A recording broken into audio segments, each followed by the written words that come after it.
आज डेट है 26 नवंबर 2024 और आप सबको संविधान दिवस की हार्दिक शुभकामनाएं। तो हम लेकर आ गए हैं द इंडियन एक्सप्रेस। आज की ताज़ा खबर क्या है?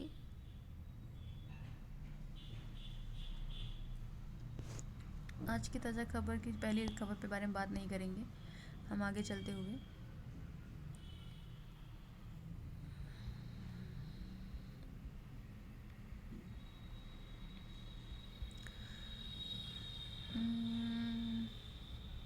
कुछ खास आया नहीं है न्यूज़पेपर में यार। ये लोकल प्रॉब्लम्स हैं कुछ, क्योंकि आज कॉन्स्टिट्यूशन डे है तो कुछ तैयारियां करी जा रही हैं, कुछ इवेंट्स होंगे।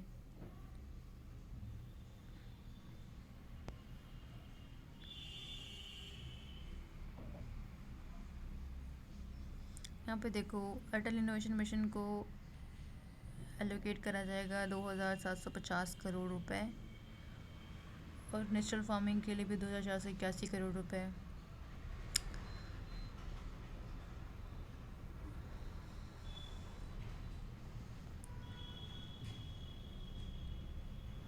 मूविंग फॉरवर्ड, बाको बिट्रेयल, ये COP29 के बारे में बात हो रही है।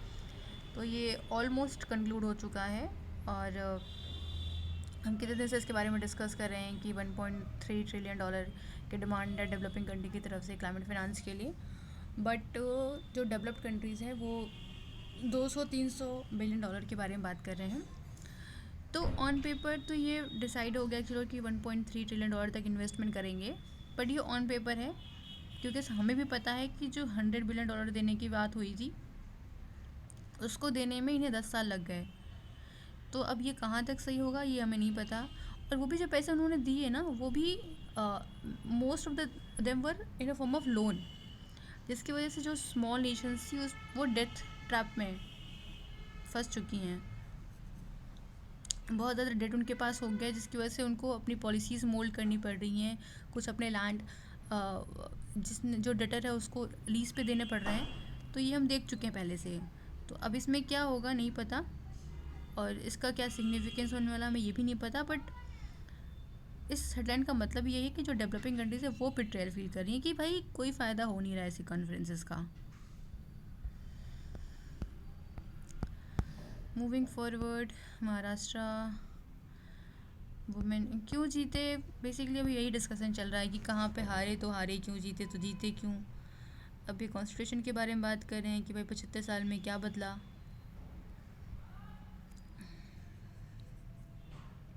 International news can nothing short of significance. Okay, moving forward, no nothing. हाँ, एक्सप्लेन पेज पढ़ते हैं यार, ये इसमें अच्छा है आज। तो इसरो जो है वो यूरोपियन स्पेस एजेंसी का प्रोबा 3 अपने PSLV रॉकेट से लॉन्च करने वाला है दिसंबर 4 को। तो ये प्रोबा 3 है क्या? ये सोलर कोरोना को स्टडी करने वाला है। इसमें बेसिकली कई सारी सैटेलाइट्स हैं जो लॉन्च करने के बाद वहाँ पहुँचने के बाद वो डिसंगेज हो जाएंगे एक दूसरे से और अपने हिसाब से वर्क करेंगे।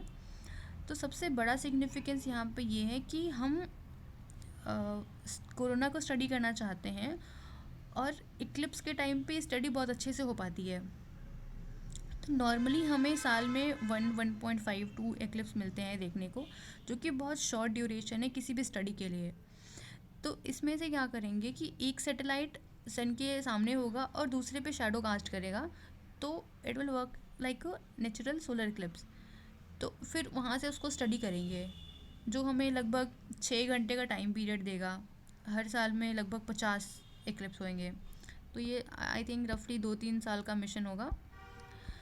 और ये हमारे लिए सिग्निफिकेंट क्यों है? क्योंकि इसरो लॉन्च कर रही है, पहली चीज़। दूसरी चीज़ है कि अगर बहुत ज़्यादा चांसेस है कि डेटा हमारे साथ भी शेयर किया जाएगा और साथ में हमारा आदित्य L1 मिशन भी है, तो हम कोलैबोरेशन में करके हम बेटर स्टडी कर सकते हैं और हमारे लिए भी एक साइंटिफिक अचीवमेंट होगा। अब लीगल इश्यूज़ क्या है संभल में? अब देखो, हमें पता है कि क्या चल रहा था अभी संभल में, यहाँ पे थोड़ा वॉयलेंस हो गया है कि किसी ने केस फाइल करा है कि जो संभल में जो जामा मस्जिद है वहाँ पे पहले एक हिंदू टेम्पल था। तो अब प्रॉब्लम ये कि अगर कोई नॉर्मल प्रॉपर्टी होती है वहाँ पे सिविल सूट होता है तो उसकी जांच करी जाती है, उसके बाद फिर प्रॉपर एक्शंस लिए जाते हैं।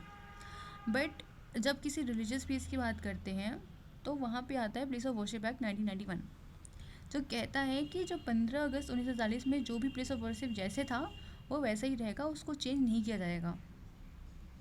बट अभी हम पिछले साल देख रहे थे कि वाराणसी के ज्ञानवापी में ऐसा सेम सूट हुआ था, और वहाँ पे एएसआई ने रिसर्च किया, वहाँ पे पता किया कि क्या रियलिटी है, और सेम सेम केसेस फाइल हुए हैं मथुरा के साइद का ही पे, और महाराष्ट्र का एक टेम्पल है, मॉस्क है वहाँ पे भी।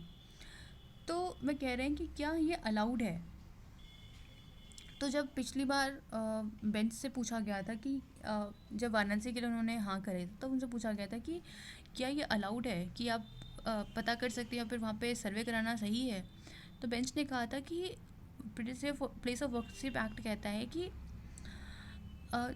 नेचर नहीं चेंज होना चाहिए वर्शिप का।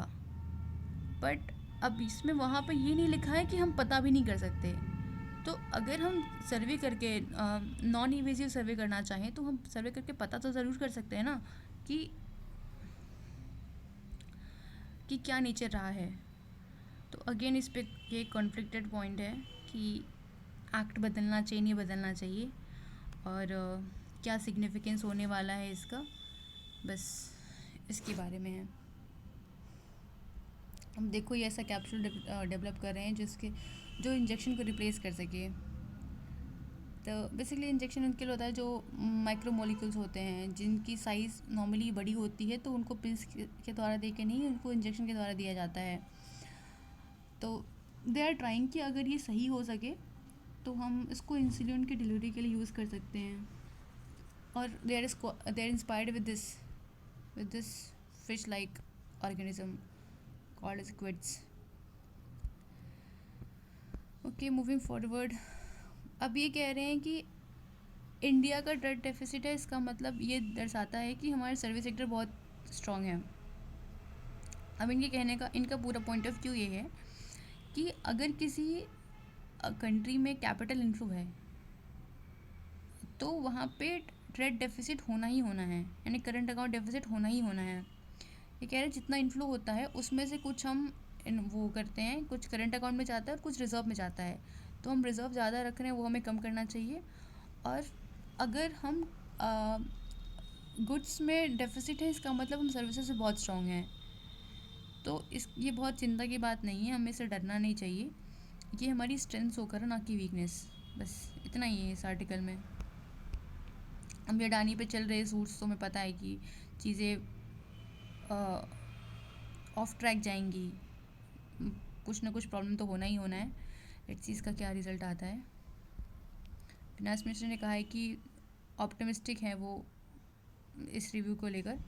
लेट्स सी क्या होता है। यहाँ देखो अपना हॉरोस्कोप देख लो, बाकी स्पोर्ट्स का देख लो, पर्थ परफेक्ट टर्न अराउंड। अब आगे देख लो, तुम्हें स्पोर्ट्स में पढ़ना है पढ़ लो, और मेरा काम यहाँ ख़त्म होता है। टाटा बाय बाय, कल मिलते हैं।